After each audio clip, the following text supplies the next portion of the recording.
Yo,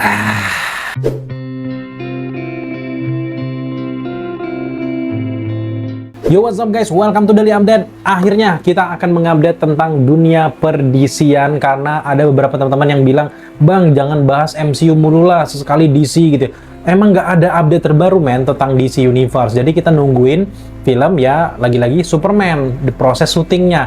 Sekarang proses syutingnya sedang berlangsung di New York sana dan kita sudah mendapatkan beberapa bocoran-bocoran menarik yang mungkin akan memberikan sedikit clue terkait dengan bagaimana jalan cerita dari film Superman versi David Corenswet yang disutradarai oleh James Gunn. Buat teman-teman yang udah cek Instagram @dailyscreen pasti kalian udah tahu lah ya beberapa set lokasi yang kalau gue lihat secara pribadi ini menjanjikan banget.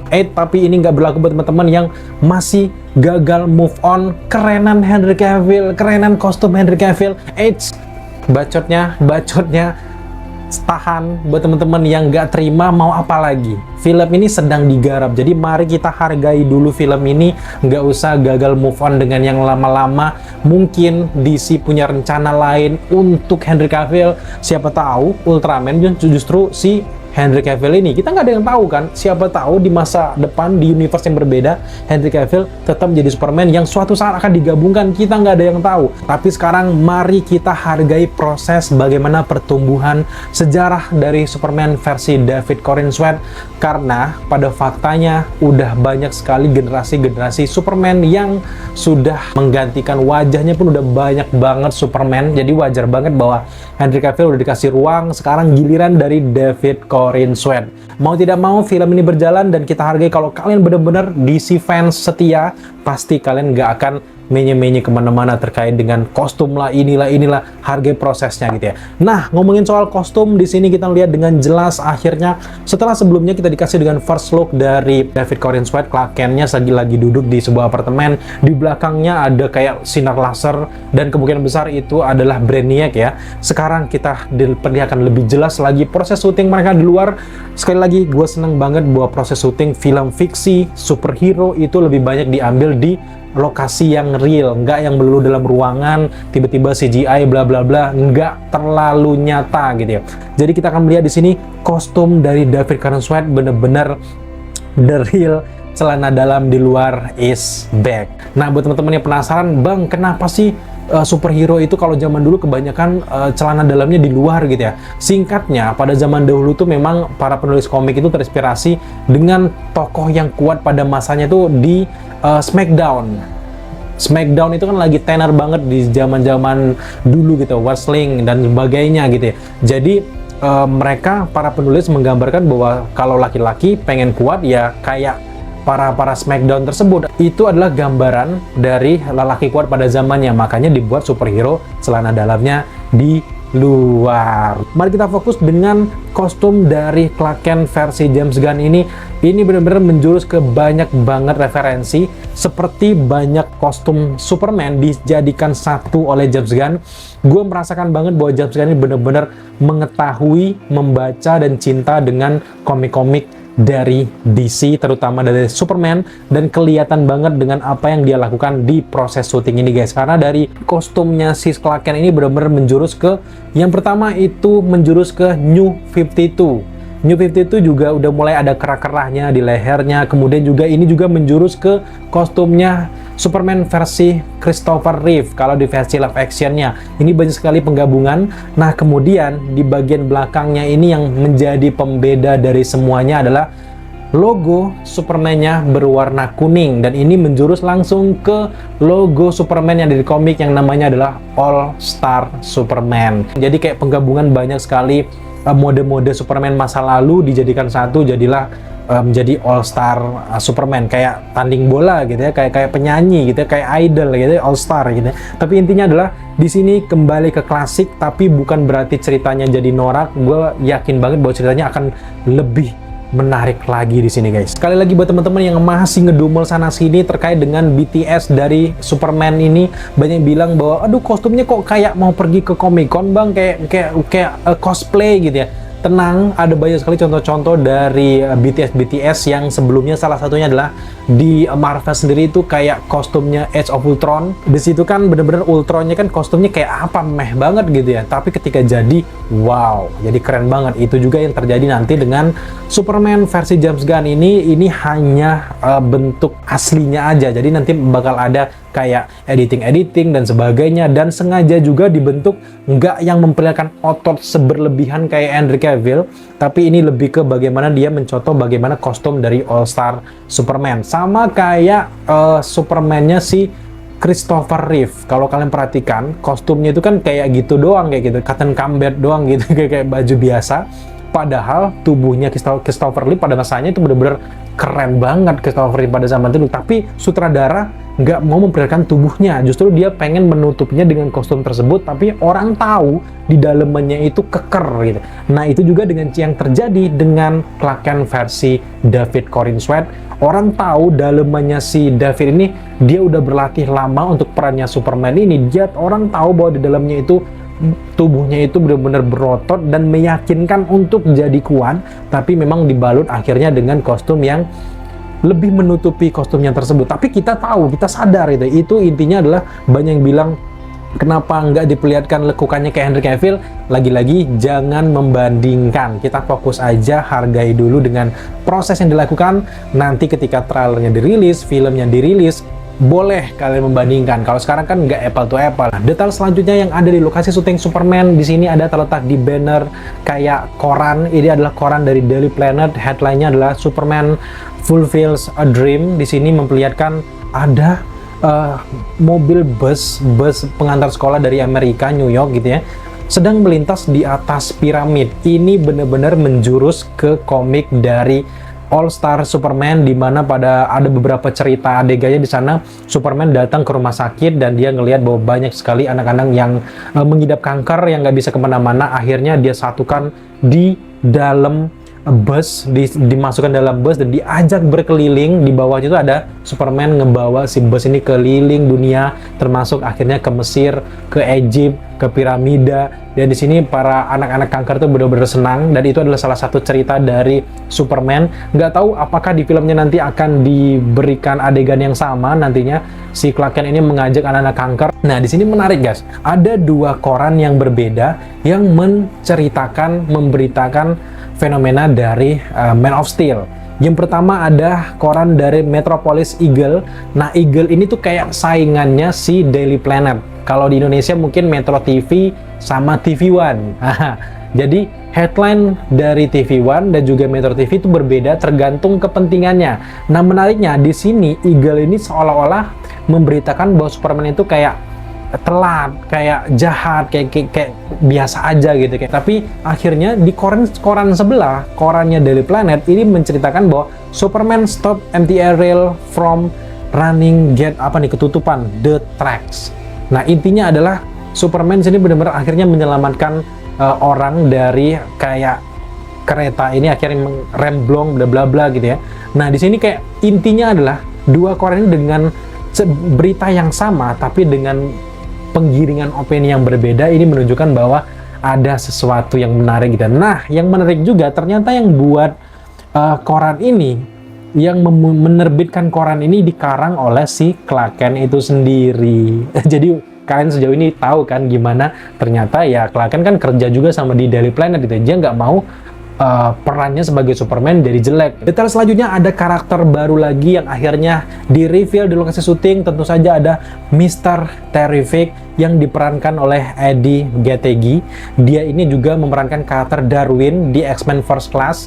Di situ juga dia cukup oke, dan sekarang dia akhirnya diambil oleh James Gunn untuk memerankan Mr. Terrific. Buat teman-teman yang nggak tahu dengan Mr. Terrific, dia ini adalah karakter yang bernama Michael Holt. Michael Holt ini juga jenius, orang nomor 3 terpintar di DC Universe setelah Batman Bruce Wayne, kedua itu Lex Luthor, dan yang ketiga itu ada Mr. Terrific atau Michael Holt ini.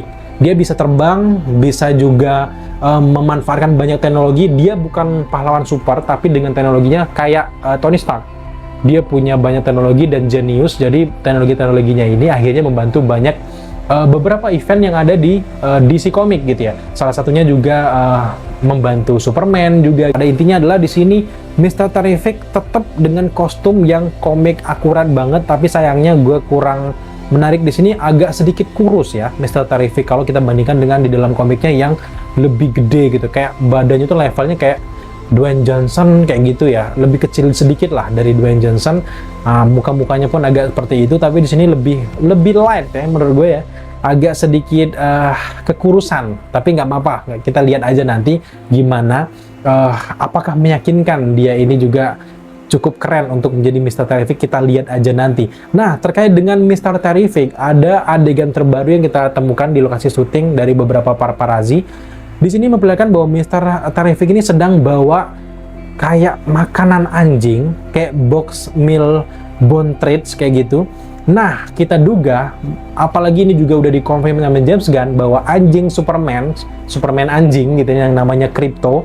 Nah, Krypto itu ternyata akan debut di Superman yang pertama ini. Jadi, kita duga bahwa adegan berlari-lariannya si Mr. Terrific ini adalah sedang ngobrol dan juga berteman sama si Krypto ini guys. Jadi, menarik banget untuk menantikan gitu guys. Masuk juga di beberapa set lokasi kita gagal fokus dengan set dari Big Belly Burger yang sempat kita lihat di film Blue Beetle. Di Blue Beetle juga ada Big Belly Burger juga kan. Di sini ada jargon tulisan Belly Up Metropolis Big Belly Burger. Jadi kita akan menantikan bagaimana versi James Gunn Big Belly Burgernya gimana, karena easter egg itu ditanamkan gitu guys. Dan yap, kita sangat senang bahwa Big Belly Burger akhirnya ada di film Superman, dan ini kayaknya bakal nyaut sama si Blue Beetle.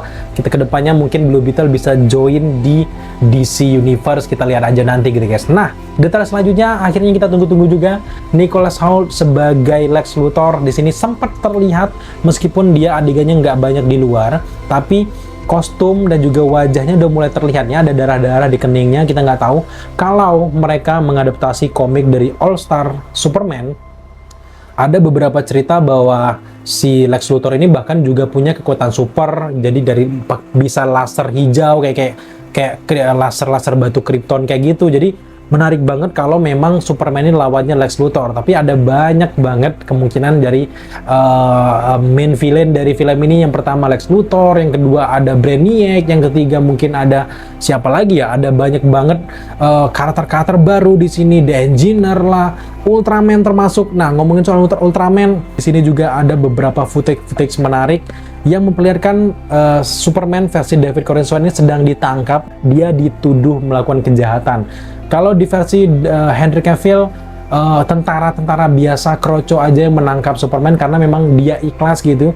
Tapi di versi ini kayaknya sebelumnya Superman versi David Corenswet ini agak sedikit melakukan perlawanan, sehingga ada banyak sekali karakter-karakter yang menjadi backup dari para tentara. Termasuk di sini bagian cewek ada The Engineers. Dan di belakang dari Superman ini bukan Black Noir ya, ini lebih ke masih agak menjadi perdebatan apakah ini Ultraman, seperti yang desas-desus yang ditanyakan bahwa Ultraman akan join di film Superman.